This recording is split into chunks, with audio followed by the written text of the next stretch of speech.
Hello sir, yan. Magandang araw po sir. Sir, ito may tatanong lang po ako, no? Di, ano ba sir, lagpas na po pa kayong 18? Yes po. Ayun, talagang ano na. Sir, ito tanong ko lang po.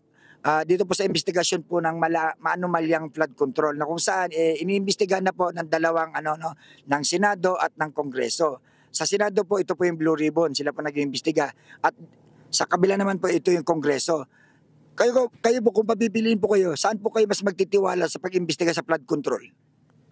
Sa ano po, tingin ko po sa sa Kongreso po kaysa sa mga senador.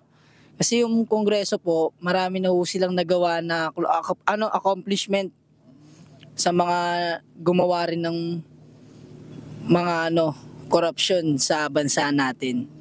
So natatandaan niyo pa ba sir yung yung mga issue na yun, ba yung sa Pogo ba yung sinasabi mo? Yes po, sa Pogo po, kay Alice Go po, tsaka doon po sa impeachment kay Opo. O sa Senado naman po kasi kumbaga di rin po kasi natuloy yung ginagawa nila po sa impeachment kumbaga binasura lang din po nila.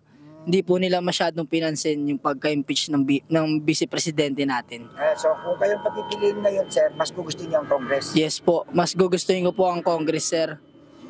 Maraming salamat po sir. Sige po, sir. Thank you po.